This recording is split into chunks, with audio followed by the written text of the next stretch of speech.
लेकिन कैसे मैं मानूं कि हो रहा है? अब 6,000 रुपया सारे देश के किसानों को हम लोगों ने भेजा था, हर किसान के खाते में 6,000 रुपया भेजा था। पश्चिमी बंगाल की मुख्यमंत्री से, ममता दीदी से मांगते रहे हम लोग, यहां के किसानों की सूची दे दीजिए, लिस्ट दे दीजिए, ताकि हम 6-6 हजार रुपया उनके खाते में डाल सकें। बहनों भाइयों, हमको वह लिस्ट, लोगों के नाम की सूची ममता दी ने नहीं दी। क्या करे मोदी? बहनों भाइयों, मोदी जी की यह पीड़ा है और उन्होंने कहा है यदि इस बार यहां पर भारतीय जनता पार्टी की सरकार बनती है और उनको विश्वास है कि बनेगी, तो बहनों भाइयों 6,000 रुपया आपका पहले का और आगे का पूरा पैसा आपके खाते में जाएगा। मैं आपको भरोसा और विश्वास दिलाकर जाना चाहता हूं। अजीबोगरीब हालात है। सारा देश नवीन शताब्दी में जी रहा है, लेकिन पश्चिमी बंगाल 18वीं और 19वीं शताब्दी में जी रहा है। जबकि एक राजनाथ सिंह भी पश्चिम बंगाल की धरती पर बीजेपी के लिए चुनाव प्रचार करते हुए, लेकिन बंगाल में चुनाव की तारीखें जैसे जैसे नजदीक आती जा रही है, सियासी हमले एक दूसरे पर और ज्यादा तीखे हो गए हैं। आज बंगाल में बीजेपी के दिग्गजों के साथ साथ ममता बनर्जी ने भी प्रचार और तेज कर दिया है। साथ ही साथ ममता के बीजेपी पर हमले भी और तेज हो गए हैं। बांकुड़ा की रैली में आज उन्होंने सीधे सीधे अमित शाह पर निशाना साधा और चुनाव आयोग के कामों में हस्तक्षेप करने का आरोप जड़ दिया। तो वहीं दूसरी तरफ पुरुलिया की रैली में योगी आदित्यनाथ ने हिंदू कार्ड खेला और ममता बनर्जी पर हिंदू विरोधी होने का आरोप लगा दिया है। आज रक्षा मंत्री राजनाथ सिंह भी पश्चिम बंगाल में कई जनसभाएं कर रहे हैं। पश्चिमी मिदनापुर में रैली करने पहुंचे तो उन्होंने ममता को बंगाल में हिंसा के लिए जिम्मेदार ठहराया। एक के बाद एक दूसरों पर हमले किए जा रहे हैं। बीजेपी के स्टार प्रचारक उत्तर प्रदेश के मुख्यमंत्री योगी आदित्यनाथ आज जब पश्चिम बंगाल के पुरुलिया में चुनाव प्रचार के लिए पहुंचे तो पूरी सभा में जय श्री राम के नारे गूंजने उठे। खुद योगी आदित्यनाथ ने ममता बनर्जी को हिंदू विरोधी करार दिया और एक के बाद एक जमकर योगी आदित्यनाथ ने ममता बनर्जी पर हमले किए। ममता बनर्जी को चंडी पाठ पर भी सवाल उठाए और आरोप लगाया कि बंगाल के मुख्यमंत्री को जय श्री राम के नारे से चिढ़ है। इतना ही नहीं, योगी आदित्यनाथ ने टीएमसी की प्रमुख पर बंगाल में भी गो तस्करी को बढ़ावा देने का आरोप लगा दिया।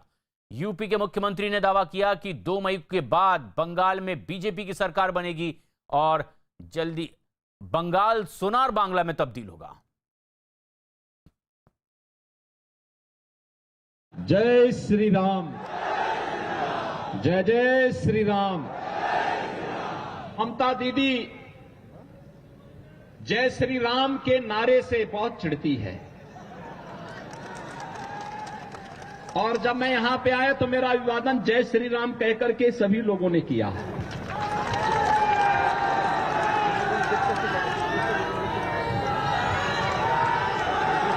दोनों हाथ लगा करके बोलेंगे जय जय श्री राम, जय जय श्री राम। दोनों हाथ लगा करके बोलेंगे जय जय श्री राम, जय जय श्री राम। वैसे एक परिवर्तन तो हुआ है। 2014 के पहले इस देश के अंदर एक ऐसी पीढ़ी, एक ऐसी नस्ल पैदा हो गई थी बड़ी संख्या में, जो मंदिरों में जाने को ये मानते थे कि उनके सेकुलरिज्म इससे खतरे में पड़ जाएगा। लेकिन आज मैं देख रहा हूं ममता दीदी भी अब मंदिर में जाकर के चंडी पाठ कर रही है। ये परिवर्तन है ना। ममता दीदी जय श्री राम के नारे से बहुत चिढ़ती है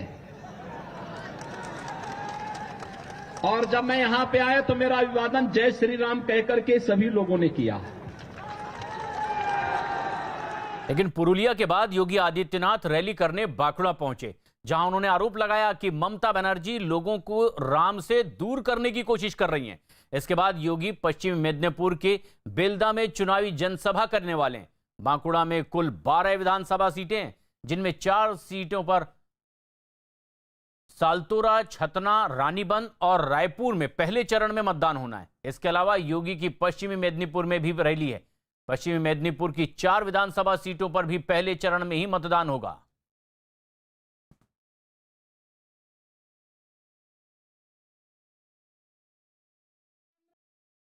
राम को हमारे जीवन से कोई अलग नहीं कर सकता है। जो भी राम से हमें अलग करने का प्रयास करेगा उसे सत्ता से वंचित होना पड़ेगा।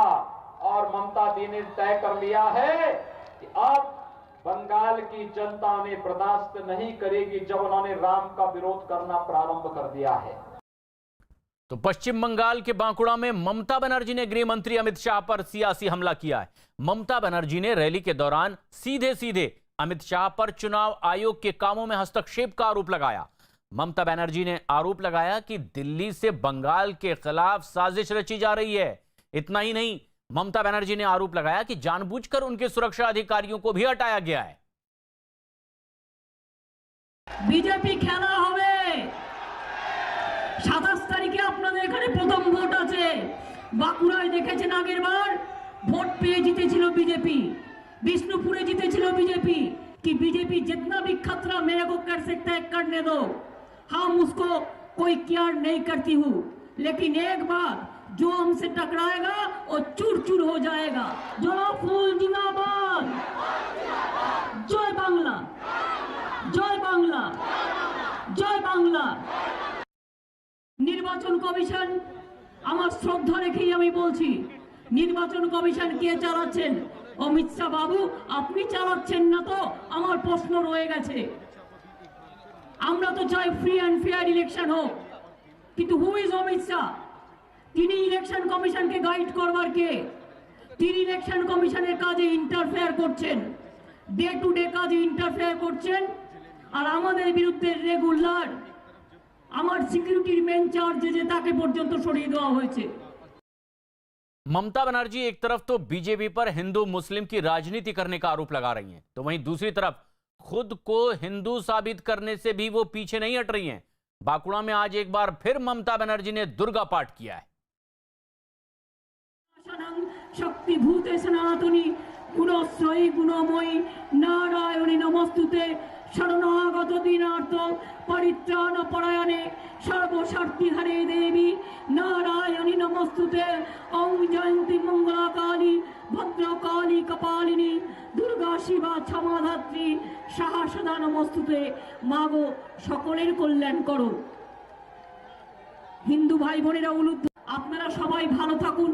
ओम सर्वमंगला मंगल। तो इससे पहले नंदीग्राम की सभा में भी ममता बनर्जी ने मन से ही चंडी पाठ किया था।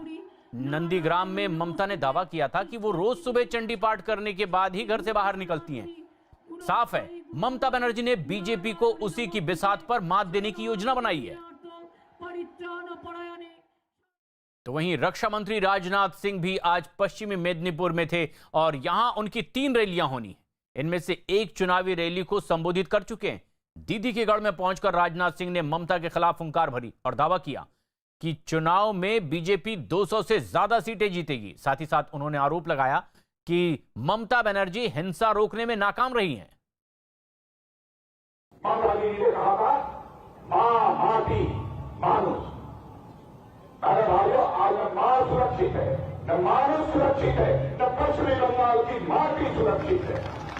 इसका जवाब ममता जी से दिया जाना चाहिए।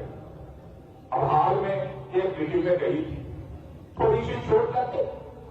अब चोट लग गई तभी उन्होंने आरोप लगा दिया कि भारतीय जनता पार्टी के लोगों ने हमारे ऊपर आक्रमण किया। मैं आपसे पूछना चाहता हूं, क्या यह सच्चाई है? मैं नहीं कह रहा, जांच एजेंसियों ने कहा है उन्हें पैर में चोट लगी है, तो भारतीय जनता पार्टी के लोगों के कारण चोट नहीं लगी है। चोट लगी है तो उनकी सुरक्षा में कमी थी और उनके कारण चोट लगी है। बहनों भाइयों, राजनाथ सिंह की एक के बाद एक आज 3 रैलियां हैं और ये रैली करने के बाद वो एक बार फिर एक रैली में संबोधित कर रहे हैं बीजेपी उम्मीदवारों की प्रचार के लिए। निश्चित रूप से पंडित श्यामा प्रसाद मुखर्जी की आत्मा को शांति मिलेगी कि जो हमने कहा था हमारे फॉलोअर्स ने आज उसको पूरा करके दिखाया है, चुटकी बजाकर धारा 370 को समाप्त कर। और जो कहा है हमने हर वचन को पूरा करेंगे। प्राण जाई पर वचन न जाई, बहनों भाइयों, यही हमारा संकल्प है। हर वचन को हम पूरा करेंगे।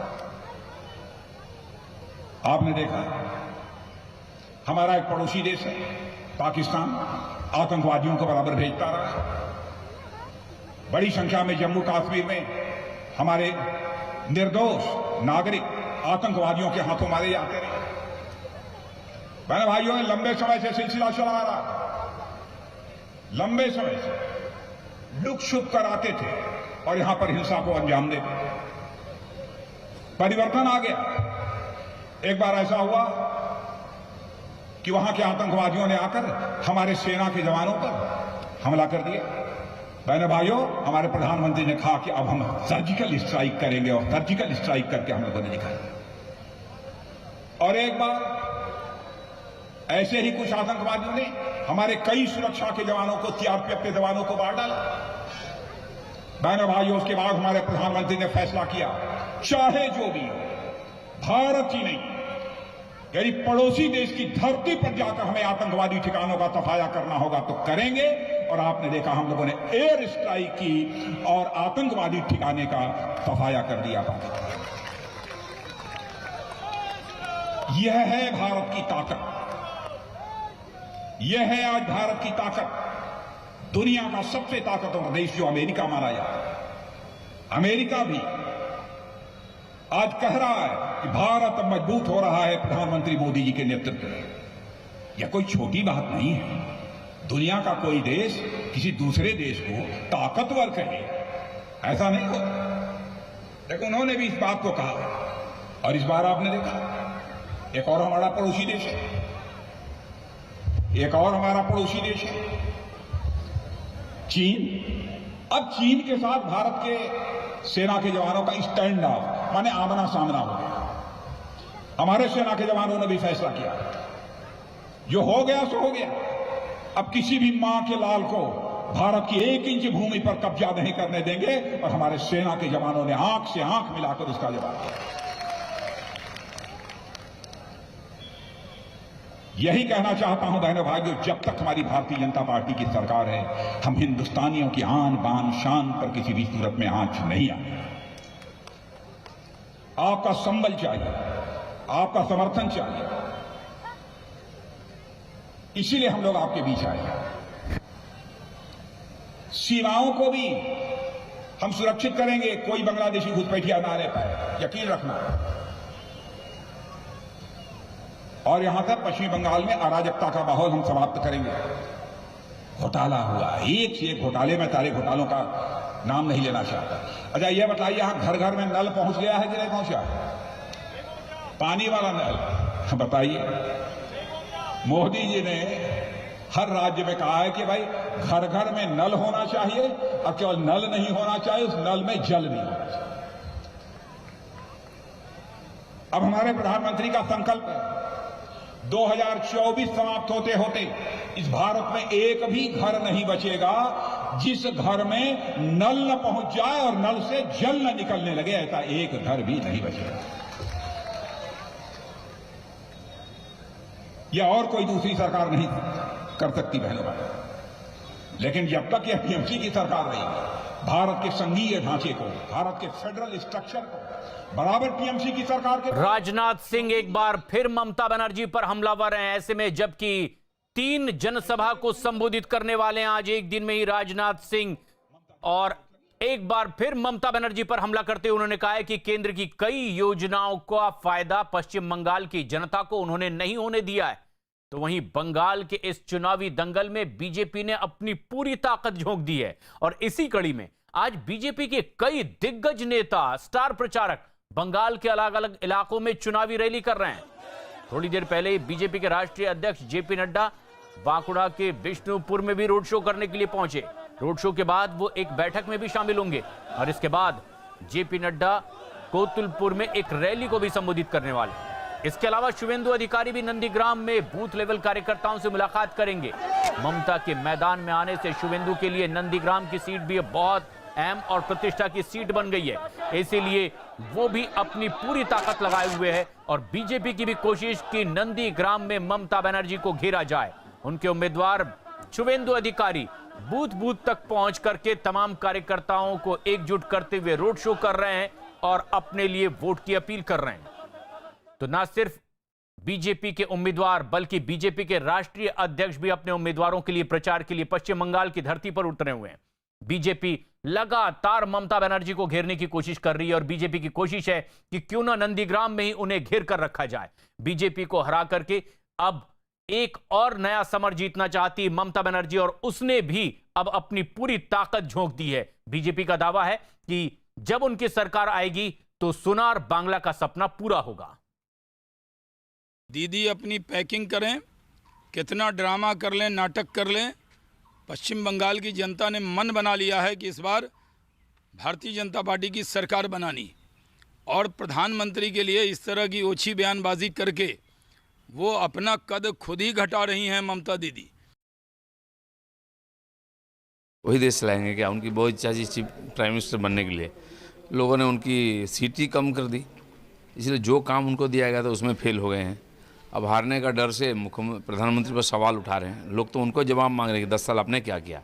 लोगों ने प्रधानमंत्री को दोबारा ज़्यादा सीट देकर जिताया है और पूरा देश के लोग उन पर भरोसा करते हैं। ममता बनर्जी का ना अपने पार्टी पर भरोसा है, ना सरकार पर भरोसा है, ना पुलिस पर भरोसा है और पीएम पर भरोसा होगा तो सोचना ही मुश्किल है। बीजेपी के तमाम स्टार प्रचारक बंगाल में उतर चुके हैं और आज जिन इलाकों में रैली हो रही है वो इलाका जंगल महल कहलाता है। जंगल महल में पुरुलिया, बांकुड़ा, झाड़ग्राम, बीरभूम, पश्चिमी मेदिनीपुर के जिले भी आते हैं और ऐसे में सवाल यह है कि अब जंगल महल किसका होगा। लोग यही उम्मीद लगाएं कि जो जंगल महल में ज्यादा सीटें जीत पाएगा वो एक बड़ी जीत पश्चिम बंगाल में हासिल कर सकता है। जंगल महल पर सबकी निगाहें हैं, हर राजनीतिक पार्टी जंगल महल जीतना चाहती है। बीजेपी और टीएमसी दोनों ही जोर शोर से इसके लिए चुनाव प्रचार भी कर रहे हैं और हम आपको बताते हैं कि दरअसल इस जंगल महल इलाके के असली मुद्दे हैं क्या।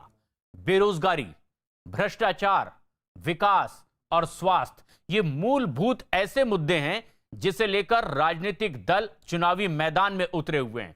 विपक्ष जहां लगातार ममता बनर्जी पर आरोप लगा रहा है कि यहां स्वास्थ्य सेवाएं ठीक नहीं है, विकास नहीं हुआ है, इसलिए सरकार बदली जाए, तो पश्चिम बंगाल में पहले चरण के चुनाव से पहले ही बीजेपी अपना संकल्प पत्र भी ला सकती है और यह एक बेहद अहम खबर इस वक्त की। न्यूज 18 को सूत्रों से उन मुद्दों की भी जानकारी मिली है जो बीजेपी के संकल्प पत्र में हिस्सा हो सकते हैं।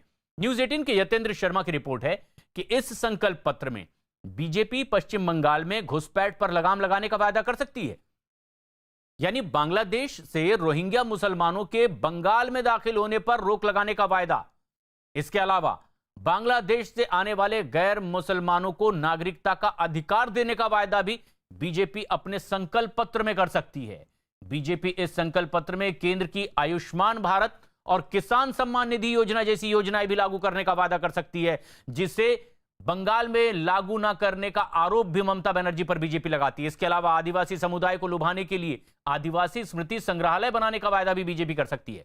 कानून व्यवस्था के मुद्दे पर टीएमसी को घेरने वाली बीजेपी राज्य में शांति व्यवस्था कायम करने का वायदा भी करेगी अपने घोषणा पत्र में और यह भी एक अहम मुद्दा रख सकती है। साथ ही बांग्ला फिल्मों के उद्योग को और बढ़ावा देने के लिए भी योजनाएं शुरू करने की बात बीजेपी अपने संकल्प पत्र में कर सकती है, जो पहले चरण के मतदान से पहले ला सकती है।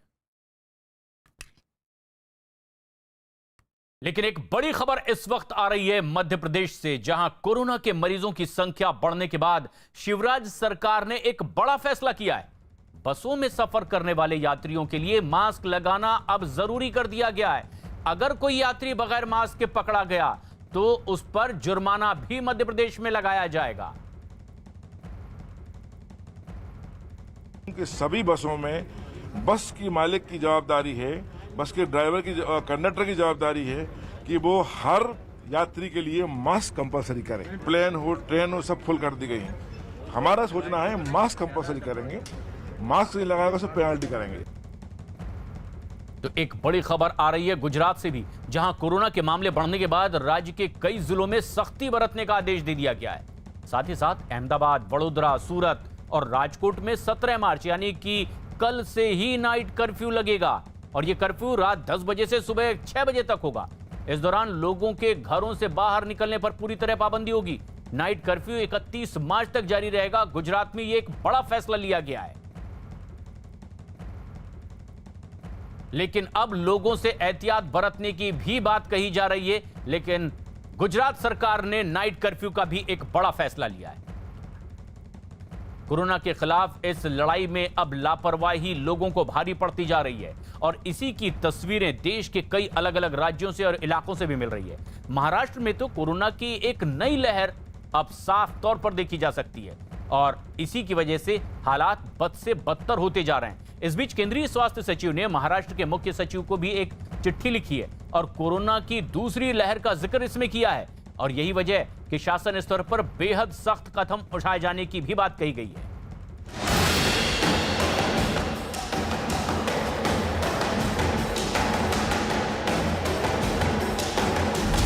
देश में फिर फटा कोरोना बम।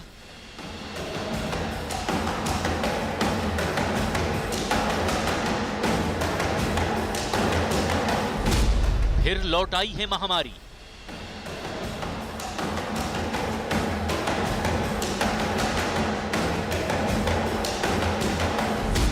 विकराल हो रहा है वायरस।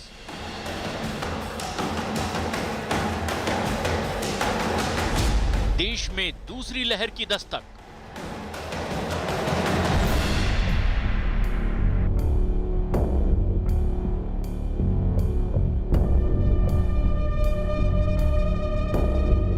विश्व स्वास्थ्य संगठन ने कोरोना वायरस के जिस खतरे को लेकर पूरी दुनिया को आगाह किया था, वही खतरा और वही डर एक बार फिर भारत पर मंडराने लगा है। कोरोना जैसी खतरनाक महामारी पर ब्रेक लगाने के बाद एक बार फिर भारत में ये वायरस प्रचंड रूप लेता जा रहा है। देश के नक्शे पर गौर करें तो महाराष्ट्र, मध्य प्रदेश, राजस्थान, गुजरात, दिल्ली, हरियाणा, पंजाब और कर्नाटक जैसे राज्यों में इस वायरस की दोबारा दस्तक ने सत्ता और शासन को सख्ती पर मजबूर कर दिया है। बावजूद इसके लोगों की लापरवाही थमने का नाम नहीं ले रही है। सबसे बड़ी मुसीबत तो महाराष्ट्र में सामने आई है, जहां कोरोना का ग्राफ लगातार बढ़ता जा रहा है, लेकिन लोग ना तो सोशल डिस्टेंसिंग का ख्याल रखना चाहते हैं और ना ही मास्क पहनना लोग जरूरी समझ रहे हैं। अब जरा मुंबई की दादर सब्जी मंडी का भी हाल देख लीजिए, जहां ना तो लोगों में कोरोना की दहशत का असर है और ना ही लोग वायरस की इस दूसरी लहर को गंभीरता से ले रहे हैं।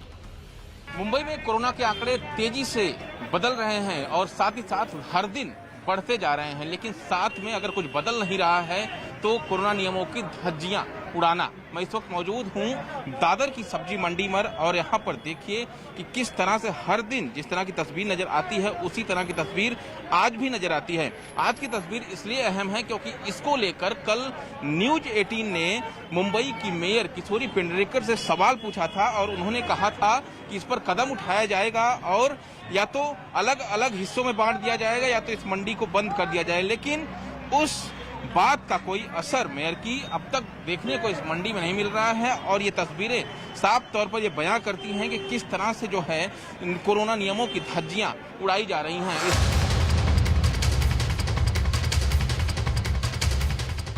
मुंबई से आए बीते 5 दिन के आंकड़ों पर जरा नजर डालिए।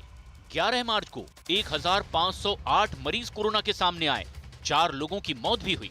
12 मार्च को 1646 कोरोना के मरीज पाए गए, 4 लोगों की कोरोना की वजह से मौत भी हुई। 13 मार्च को आंकड़ा बढ़कर 1708 तक पहुंच गया और कोरोना से 5 लोगों की जान भी गई। 14 मार्च को 1962 कोरोना के मरीज पाए गए और 7 लोगों ने कोरोना से अपनी जान भी गंवाई। 15 मार्च को 1713 कोरोना के नए मरीज सामने आए, 4 लोगों की कोरोना की वजह से मौत भी हुई। कोरोना वापसी की वजह से महाराष्ट्र में हालात और बुरे होते जा रहे हैं और यही वजह है कि महाराष्ट्र सरकार एक बार फिर सख्त कदम उठाने को मजबूर है। नई गाइडलाइंस के मुताबिक महाराष्ट्र में 31 मार्च तक सख्ती बढ़ा दी गई है। शादी समारोह में लोग ज्यादा इकट्ठा न हो, इसके लिए 50 लोगों को ही इजाजत दी गई है। अंतिम संस्कार में 20 लोग ही शामिल हो सकेंगे। दफ्तर में 50% लोगों को ही अनुमति होगी। सांस्कृतिक और राजनीतिक कार्यक्रमों पर महाराष्ट्र में रोक लगा दी गई है।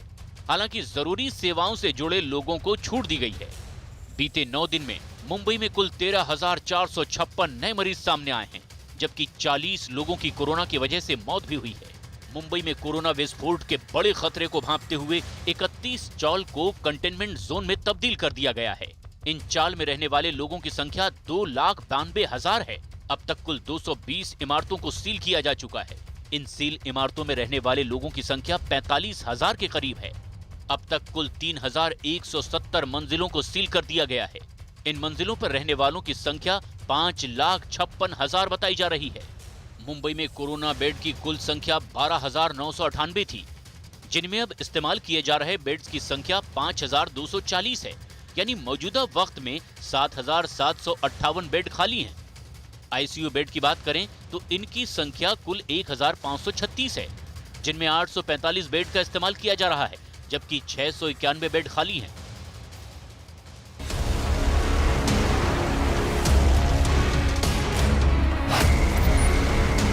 उधर महाराष्ट्र से ही लगे मध्य प्रदेश में 24 घंटे में कोरोना के करीब 800 मामले सामने आए हैं। मध्य प्रदेश की राजधानी भोपाल में भी कोरोना की दस्तक ने प्रशासन को सख्त कदम उठाने पर मजबूर कर दिया है। बीते 24 घंटों में यहां कोरोना के 259 मरीज सामने आए हैं।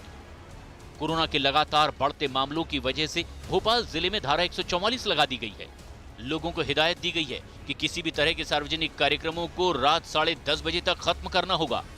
इस दौरान जुलूस, रैली और धरना प्रदर्शन पर रोक रहेगी। आम जन से भी मैं निवेदन करता हूं, प्रार्थना करता हूं, निश्चिंत ना हो, मास्क लगाएं, सावधानियां रखें, बाकी भी आवश्यक उपाय किए जाएं।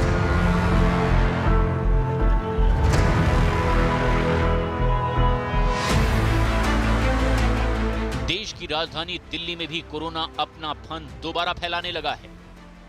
बीते 4 दिन से लगातार दिल्ली में हर दिन 400 से ज्यादा मरीज सामने आ रहे हैं, लेकिन लापरवाही और लोगों के बहानों ने यहां भी हदों को पार कर दिया है। देश में लगातार फिर से कोरोना के मामले बढ़ रहे हैं और राजधानी दिल्ली भी इससे अछूती नहीं है। पिछले 4 दिनों में दिल्ली में भी 400 से ज़्यादा केस आ रहे हैं, जो एक समय में 100 से 150 के आसपास केसेस पहुंच गए थे। इसके पीछे वजह माना जा रहा है कोरोना नियमों में लापरवाही। इस वक्त हमारी मौजूदगी दिल्ली की गाजीपुर सब्जी मंडी में है। यहाँ की तस्वीरें अगर हम आपको दिखाएं, देखिए यहाँ पर सुबह का वक्त है और जो यहाँ मंडी में लोग खरीदार आते हैं, जो विक्रेता हैं, वो यहाँ पर अपना काम कर रहे हैं। लेकिन यहाँ आपको मास्क जो है किसी पर भी नज़र नहीं आएगा। बहुत कम लोगों ने यहाँ पर मास्क पहने हैं। इन लोगों से बात करने की कोशिश करते हैं कि आखिर इसकी वजह क्या है। मास्क नहीं पहनने, कोरोना के मामले लगातार बढ़ रहे हैं, क्यों मास्क नहीं पहन रहे? धो के रखा हूँ ना रूम, ये ना भी लगा के रहो। मास्क नहीं पहना, क्या कहेंगे? अभी बीमारी का डर नहीं है? खाना खा रहे थे। अच्छा, खाना खा रहे थे अभी। यूपी की राजधानी लखनऊ में भी कोरोना गाइडलाइंस की लगातार अनदेखी हो रही है। हनीमैन सब्जी मंडी का हमने जब जायजा लिया तो तस्वीर पूरी तरह साफ हो गई कि आखिर क्यों कोरोना दोबारा अपने पांव पसार रहा है।